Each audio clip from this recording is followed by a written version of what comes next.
ഓരോ രാജ്യത്തും ഇങ്ങനെ ശാസ്ത്രപരമായെന്ന് പറയപ്പെടുന്ന ശാസ്ത്രമൊന്നുമല്ല, അത് ടെക്നോളജിയുമായി ബന്ധപ്പെട്ട പല കാര്യങ്ങളും ചെയ്യുമ്പോൾ, മിസൈലും റോക്കറ്റും ഒക്കെ മേലോട്ട് വിടുമ്പോൾ തേങ്ങ ഉടക്കലും പൂജയും ഒക്കെ കാണാം അല്ലേ? അപ്പോൾ കുറേ ആൾക്കാർ കണ്ടിട്ട് പറയും, മണ്ടന്മാർ, ശാസ്ത്രം പുരോഗമിച്ചിട്ടും ഇതുപോലുള്ള പൊട്ടത്തരങ്ങളൊക്കെ ചെയ്യുന്ന കണ്ടില്ലേ, എന്ത് പൊട്ടന്മാരാണ്, ശാസ്ത്രം വെറുതെ പുസ്തകങ്ങൾ പഠിച്ചിട്ട് കാര്യമില്ല. ആരായി പറഞ്ഞത്? ഇതിൻ്റെ അകത്ത് ഓരോ മതങ്ങളിൽപ്പെട്ട ആൾക്കാർ അവരവരുടെ പ്രാർത്ഥനകളും അവരവരുടെ ആചാരങ്ങളൊക്കെ ചെയ്യുന്നുണ്ടാവും. എല്ലാ സ്ഥലത്തും അത് ചെയ്യുന്നുണ്ട്. അപ്പോൾ ഇവിടെ ഇരിക്കുന്ന കുറേ സാധാരണ ആൾക്കാർ പറയും, മണ്ടന്മാർ, പൊട്ടന്മാർ. ഇവരെക്കാളും കുറേ കാര്യങ്ങൾ പഠിച്ചിട്ടുള്ള ആൾക്കാരില്ലേ, പിന്നെ എന്തിനാ അവരത് ചെയ്യണം? പിന്നെ അവരെ മണ്ടന്മാരെന്ന് വിളിക്കുന്നതിൽ അർത്ഥം എന്താ ഉള്ളത്? അല്ല, അത് ശാസ്ത്രം എന്ന് പറഞ്ഞാൽ വീക്ഷണത്തിൽ മാറ്റം വരാതെ വെറുതെ പുസ്തകങ്ങൾ പഠിച്ചിട്ട് കാര്യമില്ല. വീക്ഷണത്തിൽ എങ്ങനെ മാറ്റം വരുന്നത്? പഠിക്കണ സത്യമാണെങ്കിലല്ലേ വീക്ഷണം മാറ്റം വരുള്ളൂ. പഠിക്കണ സത്യമല്ലെങ്കിൽ പിന്നെ എങ്ങനെ വീക്ഷണത്തിൽ മാറ്റം വരിക? നമ്മളെല്ലാവരും എടുക്കുന്ന ഒരു സ്റ്റാൻഡുണ്ട്. അതായത് വളരെ ഉയർന്ന മേഖലകളിൽ നിൽക്കുന്ന ആൾക്കാർ എന്തെങ്കിലും ഒരു കാര്യം പറയുമ്പോൾ അത് എന്താ പറയുക, യാഥാർത്ഥ്യത്തിന് ചേരാത്തതാണെങ്കിൽ നമ്മൾ പറയും, ഓ ആ മണ്ടന്മാരാണ്, പൊട്ടന്മാരാണ് എന്നുള്ള രീതിയിൽ പറയും. അത് നമുക്ക് സാധാരണ ആൾക്കാരെ കുറിച്ച് പറയാം. അത്രയും ഉയർന്ന മേഖലകളിൽ നിൽക്കുന്ന ആൾക്കാർ ചെയ്യുമ്പോൾ അതെങ്ങനെ പൊട്ടത്തരമാണോ? അവർക്ക് എന്താണെന്ന് അറിയാൻ പാടില്ലെന്നാണോ വിചാരിച്ചു വെച്ചിരിക്കുന്നത്? അങ്ങനല്ല. അവർ പഠിക്കുന്ന ശാസ്ത്രം കള്ളത്തരമാണെന്നും അവർ ജനങ്ങൾക്ക് പറഞ്ഞു കൊടുക്കുന്ന ശാസ്ത്രം പൂർണ്ണ കള്ളത്തരമാണെന്നും അവർക്ക് പൂർണ്ണ ബോധ്യമുള്ളത് കൊണ്ടാണ് അവർ പഴയ രീതിയിൽ തന്നെ നിൽക്കുന്നത്. മനസ്സിലായോ? പഠിക്കുന്നത് യാഥാർത്ഥ്യമാണെങ്കിൽ അഹന്ത വിശ്വാസങ്ങൾ ഉണ്ടാവില്ല. അഹന്ത വിശ്വാസം എന്നാണ് പറയേണ്ടത്, അല്ലാണ്ട് അന്ധവിശ്വാസമല്ല. അന്ധവിശ്വാസം നല്ലതാണ്. അന്ധവിശ്വാസ് എന്ന് പറഞ്ഞാൽ നല്ല വാക്കാണ്. അഹന്ത വിശ്വാസം എന്നാണ് പറയേണ്ടത്. അവർക്ക് ഈ നിങ്ങൾ പറയുന്ന തേങ്ങ ഉടക്കണമെന്നും പൂജ ചെയ്യുന്ന ശാസ്ത്രകാരന്മാരുണ്ടല്ലോ, കള്ളന്മാരാ. അവന്മാർ പഠിച്ചിരിക്കുന്നതും കള്ളത്തരാണെന്ന് അവന്മാർക്കറിയാം. അവന്മാർ ജനങ്ങളെ പഠിപ്പിക്കുന്നതും കള്ളത്തരാണെന്ന് അവന്മാർക്കറിയാം. അവന്മാർ സത്യമൊന്നും പഠിച്ചിട്ടില്ല, ഒരുത്തനും പഠിച്ചിട്ടില്ല. അതുകൊണ്ടാണ് എത്ര ശാസ്ത്രം പഠിച്ചവനും വീണ്ടും പഴയ മതങ്ങളുടെയും സ്പിരിച്വാലിറ്റിയുടെയും പുറകെ തന്നെ നിൽക്കുന്നത്. കാരണം അവനവിടെ സത്യമാണെന്ന് പറഞ്ഞ് പഠിച്ചു വെച്ചിരിക്കുന്നത് മുഴുവൻ കള്ളത്തരമാണെന്ന് അവൻ അറിയാം. അത് തന്നെയാണ് അവൻ ജനങ്ങളെ പഠിപ്പിക്കുകയും ചെയ്യുന്നത്. അപ്പോൾ അവർ മണ്ടന്മാരാണെന്ന് പറഞ്ഞാൽ നിങ്ങളാണ് മണ്ടന്മാരാവുക. നിങ്ങളെയാണ് അവർ മണ്ടന്മാരാക്കിക്കൊണ്ടിരിക്കുന്നത്. അപ്പോൾ ഇങ്ങനെയുള്ള പ്രവൃത്തി കാണുമ്പോൾ നിങ്ങൾ മനസ്സിലാക്കേണ്ടത്, അവർ പഠിച്ചത് യാഥാർത്ഥ്യമാണെങ്കിൽ തേങ്ങ ഉടക്കേണ്ട ആവശ്യമില്ല, പൂജ ചെയ്യേണ്ട ആവശ്യമില്ല, ആരാധനകളിൽ പ്രാർത്ഥന നടത്തേണ്ട ആവശ്യമില്ല, ഈ റോക്കറ്റ് മേളിലോട്ട് വിടുമ്പോൾ ചെയ്യേണ്ട ആവശ്യമില്ല. അതിന് യാഥാർത്ഥ്യമായിട്ട് ബന്ധമില്ല.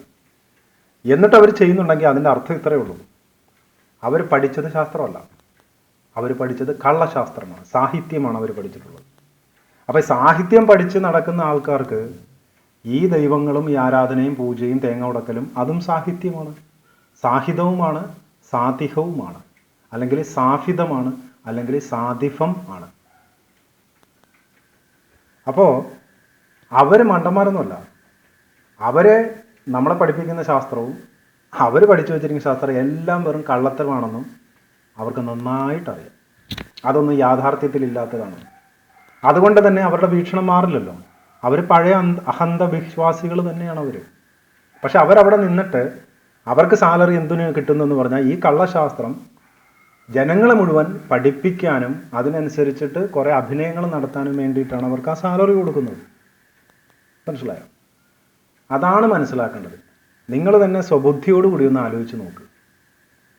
യാഥാർത്ഥ്യത്തോടെ കാര്യങ്ങൾ അപ്രോച്ച് ചെയ്യുന്ന ഒരാൾക്ക് ഇങ്ങനെയുള്ള അഹന്ത വിശ്വാസങ്ങൾ ആവശ്യം വരില്ല. അതെന്തുകൊണ്ടാണ് വരുന്നത്? അതിൻ്റെ കാരണം ഇതാണ്. അപ്പം അതിൻ്റെ അകത്ത് അഹന്ത വിശ്വാസങ്ങൾ യാതൊന്നും ഇല്ലാത്ത ആൾക്കാർ ഈ കള്ളത്തരം തന്നെയാണ് പഠിപ്പിക്കുന്നത്.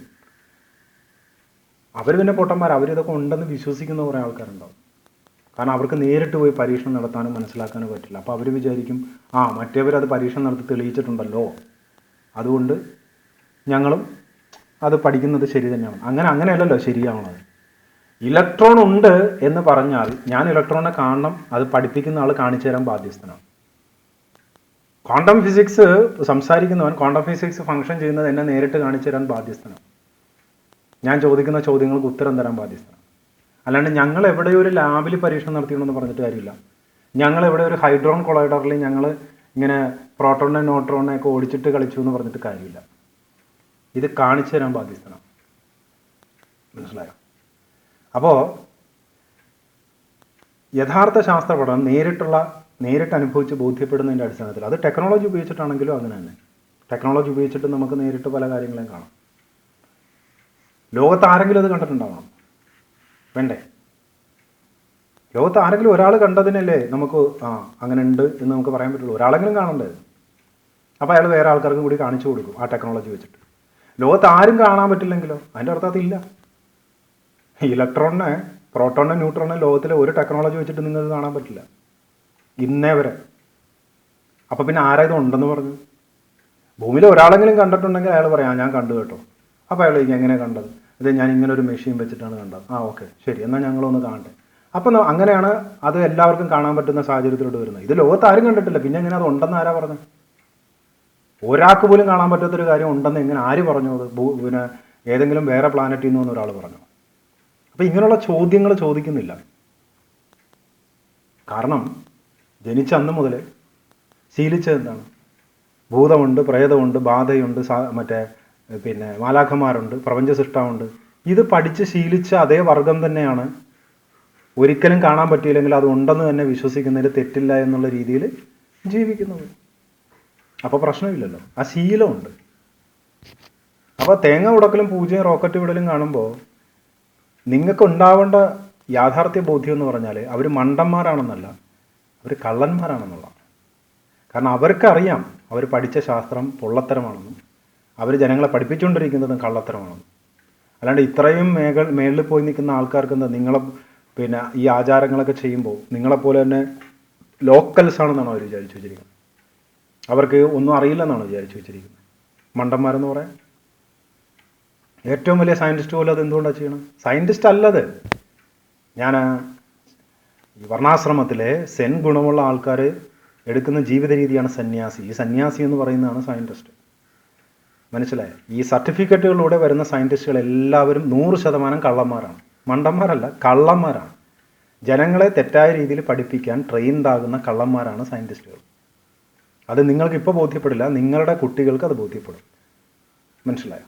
ഇന്ന് പറയപ്പെടുന്ന എല്ലാ ശാസ്ത്രങ്ങളും കള്ളത്തരമാണ് എന്നുള്ളത് അടുത്ത ജനറേഷനോ അതിൻ്റെ അടുത്ത ജനറേഷനോ റിയലൈസ് ചെയ്യും. ഇപ്പോൾ കുറച്ച് മുമ്പേ ഞാൻ പറയുന്നതേ ഉള്ളൂ, എന്നെ പോലെ പല ആൾക്കാരും പറയുന്നവരുണ്ടാവും. അപ്പോൾ ഇവിടെ സംഭവിക്കുന്നത് എന്താണെന്ന് പറഞ്ഞാൽ അവർ ചെയ്യുന്നത് കള്ളത്തരമാണെന്ന് അവർക്ക് പൂർണ്ണ ബോധ്യമുള്ളത് കൊണ്ട് തന്നെ അവർക്ക് പിന്നെ അവരുടെ പഴയ പരമ്പരാഗതമായ സാഹിത്യങ്ങളിൽ നിന്ന് അവർക്ക് പിന്മാറേണ്ട ആവശ്യമില്ല. സാഹിത്യം എന്ന് പറഞ്ഞാൽ എന്താണ്? സങ്കല്പ കഥകളാണ്. അതിൽ നിന്ന് പിന്മാറേണ്ട ആവശ്യമില്ല, അവരത് തന്നെ ചെയ്തുകൊണ്ടിരിക്കും.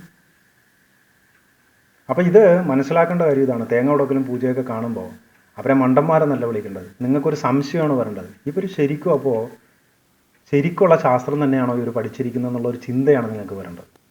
അങ്ങനെ ആയിരുന്നെങ്കിൽ അവരിത് ചെയ്യുമോ? ഒരു എത്തിയിസ്റ്റ് സ്വയമേ ചോദിക്കേണ്ട കാര്യമാണ്. എന്നെക്കാളും കൂടുതൽ കാര്യങ്ങൾ അവരവിടെ കാണുന്നുണ്ടാവും, പഠിക്കുന്നുണ്ടാവും. എന്നിട്ടും അവരിത് ചെയ്യണമെങ്കിൽ എന്തോ ഒരു സ്പെല്ലിംഗ് മിസ്റ്റേക്ക് ഉണ്ടല്ലോ. ഒരു പക്ഷേ അവർ നമ്മളെ പഠിപ്പിക്കുന്ന കാര്യങ്ങൾ കള്ളത്തരമായിരിക്കുമോ? ഇങ്ങനൊന്നും ആയിരിക്കത്തില്ലേ പ്രപഞ്ചം വർക്ക് ചെയ്യുന്നത്? നമ്മളെ വെറുതെ പറ്റിക്കുന്നതാണോ അവന്മാർ? ഇന്നമാർ അത്ര മണ്ടന്മാരാകാൻ പറ്റില്ലല്ലോ. നിന്നെക്കാളും കൂടുതൽ പഠിച്ചിട്ടുണ്ടാവുമല്ലോ, അതുകൊണ്ടല്ലേ അവിടെ പോയി സീറ്റിലിരിക്കുന്നത്, അത്രയും വലിയൊരു ജോബ് ചെയ്യുന്നത്. അങ്ങനെയാണ് ചിന്തിക്കേണ്ടത്. അല്ലാതെ മണ്ടന്മാരാണെന്ന് പറഞ്ഞ് നീ വലിയ ബുദ്ധിമാൻ കളിക്കാൻ ശ്രമിക്കരുത്. നിന്നെയാണ് അവരെ മണ്ടന്മാരാക്കിയിരിക്കുന്നത്. കാരണം അവന്മാർ ഇപ്പുറത്ത് പൂജയും നടത്തിയിട്ട് ഇപ്പുറത്ത് വന്ന് ശാസ്ത്രം പറയുമ്പോൾ നീ അത് വിശ്വസിക്കുന്നുണ്ടേ, അവിടെ നിന്നെയാണ് അവന്മാർ ഊളയാക്കിയിരിക്കുന്നത്. അല്ലാണ്ട് നീ അവന്മാരെ മണ്ടന്മാരെന്ന് വിളിക്കേണ്ട, നിന്നെയൊക്കെ പണ്ടേ ഊളകളാക്കി നിർത്തിയിരിക്കുകയാണ്. അതാണ് മനസ്സിലാക്കേണ്ടത്. അല്ലാണ്ട് വെറുതെ ആരും ഈ പരിപാടി ചെയ്യത്തില്ല. ഓക്കെ.